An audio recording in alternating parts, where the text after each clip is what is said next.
Does the increasing support for the UKIP indicate underlying racism? Increasing support for UKIP, does it indicate underlying racism? Jack Munro. Thanks for starting me off with that one.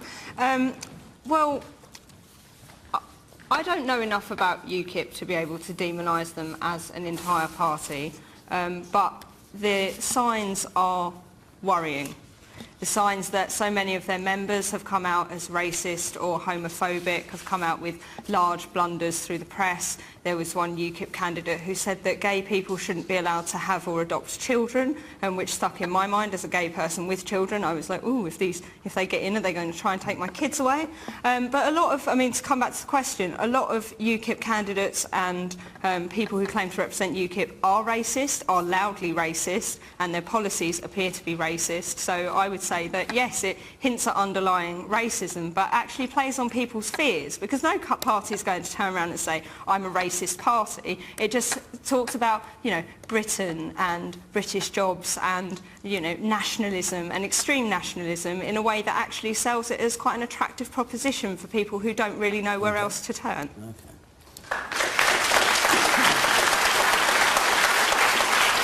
Christian Hunt.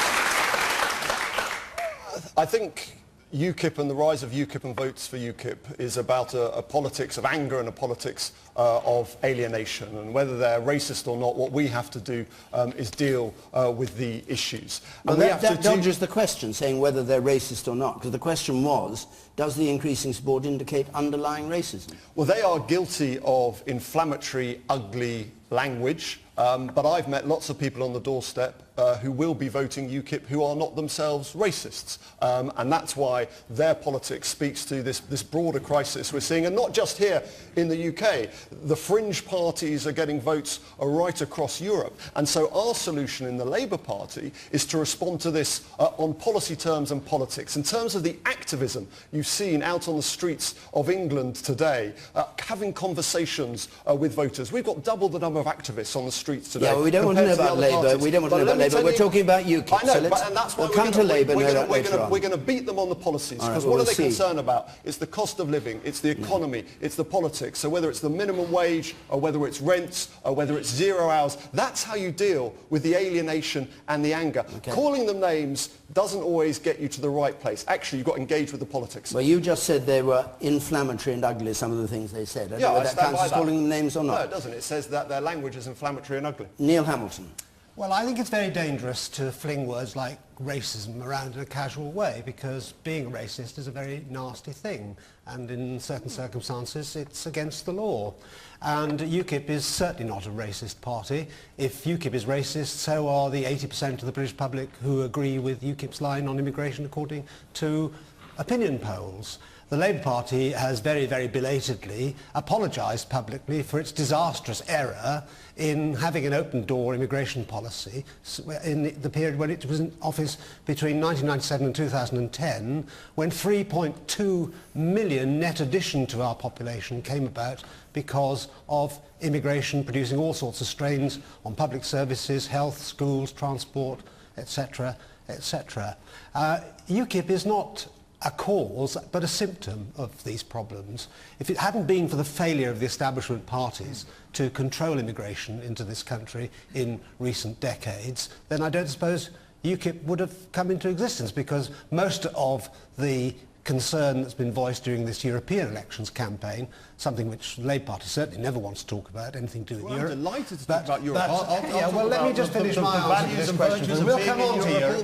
We'll come on to Europe, perhaps a bit later. But it's principally the Labour Party's failure after 2004 to impose transitional controls which existed over most of the rest of Europe upon Romania, upon Eastern Europe. The issue of racism, Neil, can you address? Not the whole of UKIP's policy. But the issue is that people confuse being concerned about immigration with being a racist. Okay. And that's the main point that I want to make, that you do not have to be a racist to be concerned about immigration. Do you agree with that?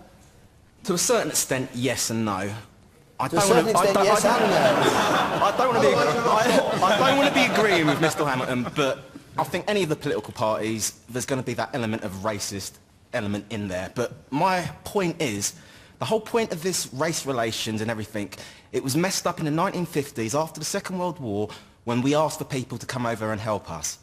The race relations which those people received was never addressed. We're now living the back of what's happened You're because talking of about people that. coming from the Caribbean. Caribbean, Yes. from Asia. They weren't addressed, they weren't integrated properly. They played on people's fears, so there was Okay. going to be groups which were going to be playing off the fears. I personally think I can agree with what a lot of white Britons think they're being alienated because other people are coming and taking their culture. People's culture is very important. As much as I want to respect mine, you've got to respect the people's where you All are right. as well. The woman in yellow there on the right. One of the reasons that I think people call UKIP a racist party is because unlike the mainstream parties where we hear about all their policies, all we ever hear in conjunction with UKIP is immigration, Britain, not in Europe. So you blame the way they put themselves forward? That's all, that's mainly, if not all, they talk about. All right. No, that is absolutely not Neil, the case. I'll come back to you. 'Cause I That want may to- be all that's broadcast or reported, but it's certainly not what we all talk about. If you Prisha- came to a You UKIP get a lot meeting, broadcast and I've and done dozens and dozens of public meetings up and down the country over the last few weeks, you will find that UKIP has a full range of policies, and What are those policies? Chris there? Grayling. Well, if you'd like to give me the rest of the programme in order to broadcast... I think not, probably. Chris Grayling. Yes, I remember Nigel Farage didn't even know what was in the manifesto last Now, time that is around. completely untrue. I think it's really I've got important. a copy of it here for you to read, if you like. Well, the last manifesto, Yeah. he said was 486 No, pages no, of We rubbish. didn't know what was in it.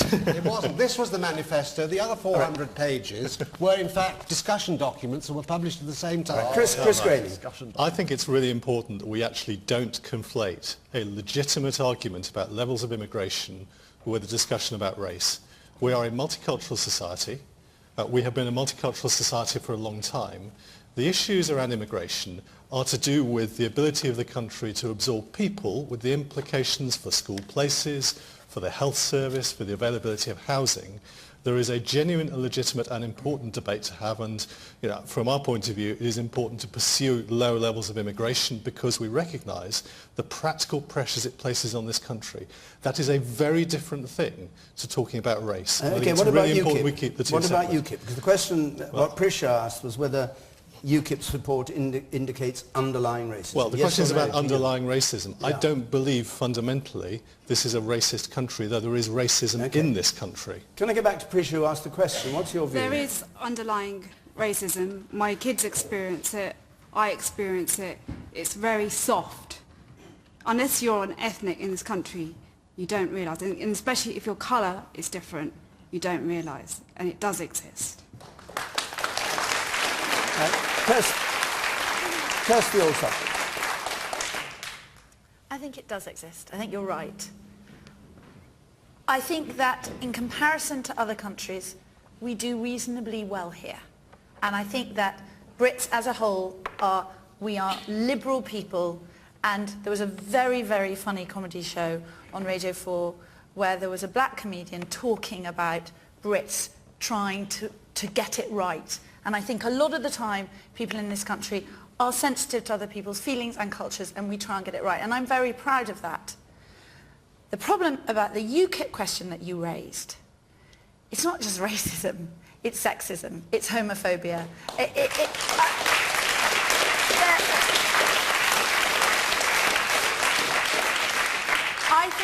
I think Chris is right when he says we must not confuse concern about immigration, which I see in my work with people worried about housing a lot, with racism. But at the same time, we have to say it loud and clear. There are supporters of UKIP who are profoundly sexist, racist and homophobic.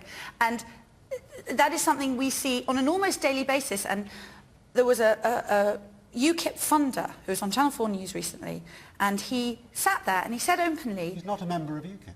He had given you money, Neil. Well, he had given you money, and he said he didn't believe there was such a thing as rape in marriage. Its donors about its Don't views. take money from people who don't believe But there's such a thing as rape in Kirsty, marriage. you're dodging the question because you're talking about your view of particular people who represent as you say, at UKIP. The question was, does the increasing support, and we know that's running at sort of 25%, does that indicate, when we'll know tonight what it is, does that indicate underlying racism? Are you saying the people who go for UKIP hold the views that you castigate? I think the people who go for UKIP are turning a blind eye to some of the people who support UKIP. They're turning a blind eye. They're concerned about the things Dak and Chris spoke about, but they're turning a blind eye to certain supporters of UKIP who aren't as one would want them to be. The person there, you sir.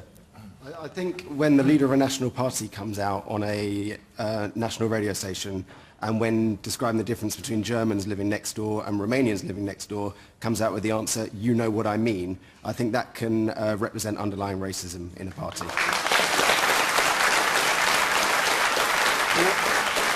You want to come back on this deal? I'll come to you, Jeremy. The Conservatives in 2005 had their advertising slogan, "Are you thinking what we're thinking?" And we've also just recently had the vans from the coalition government cruising multicultural parts of London saying, go home if you're illegal here, in very inflammatory we had nine Labour councillors in ways. Harrow recently resigned accusing their own party of institutional racism. So you see there's a lot of it about, isn't there? Jeremy Bryan, do you want to answer the question? I want to talk about UKIP rather than sort of throw insults at them, because I think on one level there is a perfectly legitimate role for a political party that thinks we should leave the European Union. And actually the choice that you would have had in the voting today would have been much more limited without UKIP being on the ballot paper. And they are reasonable, I think, to talk about the restrictions or lack of restrictions on freedom of movement within the European Union. Now, I disagree with them because I think when it comes to globalisation, our best prospects of being successful as a country are to be outward-looking and internationalists. But I think there is a perfectly legitimate opposite view, and that's the view that UKIP put forward. But that is not just what UKIP represent. And I think the political classes, if you like, and the media elite need to understand the state of mind of quite a lot of people, particularly beyond London, who are voting for UKIP. Now, some of them may be racist and sexist. I'm sure some of them are. But I think some of them object to being told the whole time by that elite what they should eat, what they should drink, what they should say, what they should believe in. And I think Nigel Farage, for quite a lot of those people, is just a big sort of two fingers stuck up to what they feel is a sort of hectoring, out-of-touch elite. Now, they may be unreasonable, they may be angry beyond the point that they should be, but I think the politicians in the other parties need to spend a little bit of time reflecting, if there is a protest vote, why people are wanting to protest, and not just bandy all of those people as being racist or whatever it might be. Some of them, I suspect, are, but I think there's an onus on the establishment politicians to also think what we can do to reconnect with Why aren't they coming through? Why doesn't the Liberal Democrat Party appeal to people like that? Well, I'd like us to. Maybe we'll come to talk about the Lib Dems. Well, maybe as well, we will, maybe we won't. But what's your answer to the question? Well, I think all politicians in all parties, or a lot of politicians, are guilty of not having the clarity and the appearance of authenticity that, say, Nigel Farage has, or for that matter, Alex Salmond, or even Boris Johnson. I think with quite a lot of those politicians, you may like them, you may dislike them, but people have a sense with them that they are telling you what they fundamentally believe in. And I think quite a lot of the mainstream Westminster politicians look like they're telling you what you want them to say, and that's not the same to tell you what they want to believe in. I noticed you didn't mention Nick Clegg in your list of people who speak their mind. Well, do you want me to enlarge on that? I mean, no, I think Nick Clegg has made the most significant decision in my lifetime in British politics, which was to lead my party, which has been in opposition for generations, into government and to contribute to the rebuilding of our country. Man in spectacles there. Yeah, I think right now the mainstream politicians are telling the nation what they think the nation wants to hear by pandering to the UKIP support that seems to be coming through. If UKIP have succeeded in anything, then to my mind they've succeeded in bringing out the worst in people and their approach to politics. But I don't think you can simply dismiss those people who are going to vote for UKIP as just wrong-headed, misguided, the worst elements in British society. But it's not they have genuine grievances about the nature of our economy, how it's delivering for working people, the nature of our politics, and what we have to do as politicians is come up with policy solutions to them, have the conversation with them, engage with them, and not write them off in that way. I don't think that's right. I'm not saying write them off, but there seems to be a mood where the panel seem to be suggesting from the mainstream parties that perhaps policies need to change, and that to me says that you lack the courage of conviction to stick with your policies and challenge what UKIP are saying, because it's very, very dangerous. We challenge what they're saying through attractive and engaging policies. We've heard from a lot of people. Are there any specifically UKIP supporters in the audience who'd like to speak? You say yes up there. I get very tired. I heard a lot from the panel and a lot from the audience. But I get very tired as being painted as a member of society who's frustrated, I'm vulnerable, I'm fearful. Trust me, I'm a very well-balanced member of society. Okay? I don't need to be told who I'm voting for, whatever political party it may be wrong. Every single party has issues with some of their members, and I'm not excusing UKIP for those members that are involved in it, because absolutely, I agree with Mr Hammond, racism is totally and utterly wrong. But I get very, very tired of being told that I'm a fearful member of society and I don't quite understand. The problem is that some of the issues that UKIP hit on transpire into local problems.